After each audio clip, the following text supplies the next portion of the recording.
Hey, Jarvis, can you put in a reminder to adjust the midsection here? I put on a little bit of weight since the last time I wore the suit. A very astute observation, sir.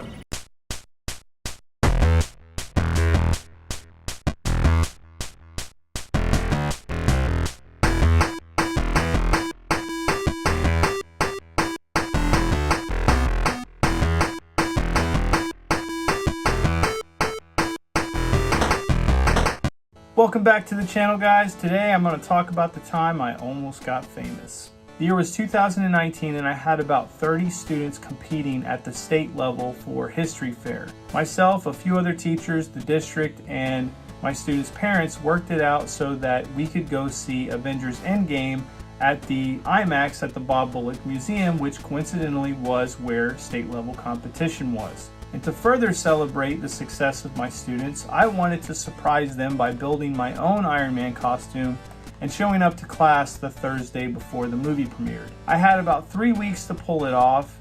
I didn't do anything except teach, eat, sleep, and build this costume. And it was a much larger hit than I had anticipated. Basically, one of my students took a photo of me teaching class and tweeted it to KHOU, which is a local news station here in Houston. So my phone started blowing up Thursday evening, and my friends were basically saying I was all over social media. Several news stories were being retweeted. Then by Friday morning, when I was leaving with my students to go to Austin for our state competition, I was receiving word that I was on several news websites outside of the United States. And they featured my story on a morning radio show. Tell me something good. Dana J, this is awesome. Teachers, assemble. So there's this teacher named Greg Cornett. Mr. Cornett works up at New Caney High School, northeast of Houston. He has apparently struck up this amazing deal with his students. If they can get 1,000 retweets on this picture of him in his homemade Iron Man suit, they don't have to take finals. This is pretty awesome, and they're doing it. Some of the tweets, my teacher is Iron Man, our teacher is a fanboy, and the students are doing it. They're tagging Iron Man actor Robert Downey Jr. in the tweets, hoping to get his attention, and whether or not they do it, we don't know yet, but one thing is clear, this guy's suit is amazing. And he put the actually work kind of in. looks a little bit like Right, Robert he's Downey got the Jr. same like facial hair and everything. Same look. So we've got that posted up on the blog at sunny99.com. Check it out. So cool. Retweet it. It Yes. was so fun. It was a pretty cool experience. I never did it to get famous. I really just did it for my students. Case in point, I actually gave my Iron Man helmet to one of my students who unfortunately didn't qualify for nationals despite having a stellar project. At the end of the day, Robert Downey Jr. did not retweet the story, so unfortunately my students were not exempted from their finals, but I never would have done that in the first place. The reason that all started was one of my students tried to rope me into this agreement, which I never agreed to. But, you know, I guess it makes for a great news headline, and they ran with that. That's all from me, guys. I hope you enjoyed this story. If you did, please leave a like down below. I will conclude by giving you guys the joyous news that I am returning to the classroom tomorrow. So I'm very excited to start this brand new teaching assignment. I'll actually be working at the school I previously resigned from back in August.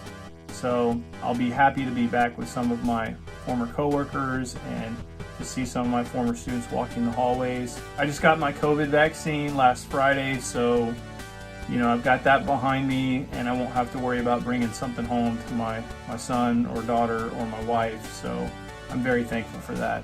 Things are bound to slow up on the channel, but that's to be expected. Other than my family, my job is of course going to be a pretty high priority. That being said, I have a ton of content already recorded. I just need to edit it and get it out to you guys. This Wednesday, I will be featuring my largest RetroQuest haul in the channel's history. I picked up a bunch of video game stuff, which I've never done for a RetroQuest, which is also kind of weird because this channel is 90% about video games, so I'm really excited about that. Tons of stuff from the early 2000s, which technically qualifies as retro because, you know, that's 20 years ago. I've also got a previous Twitch stream that my brother and I did, playing some old Ninja Turtles games, so I'm editing that, and hopefully I'll have that out for Multiplayer Monday of next week. But I've got a ton of new content planned. I promise I will get you guys my a Twitch stream schedule. I'll get that laid out. I've just got to give myself this week to sort of figure out this new job, and once I've done that, I'll figure out a schedule that's conducive to my overall mental health and everything. So permit me to do that. One last thing I want to share with you guys. This is not my first YouTube venture. I know you guys don't know that, but when I was a teacher at my previous school district, I would put out videos about once a year for my students mostly, to sort of commemorate our experience, mostly in our club, School of Rock, but also with my students in general. So I'm going to leave a link down below in case you guys want to check that out. Some really inspirational stuff, and maybe it'll show you guys why teaching is so important to me and why it even takes precedent over this channel. So hopefully you guys will be understanding of that. Check back in with me Wednesday, and I will catch you guys next time.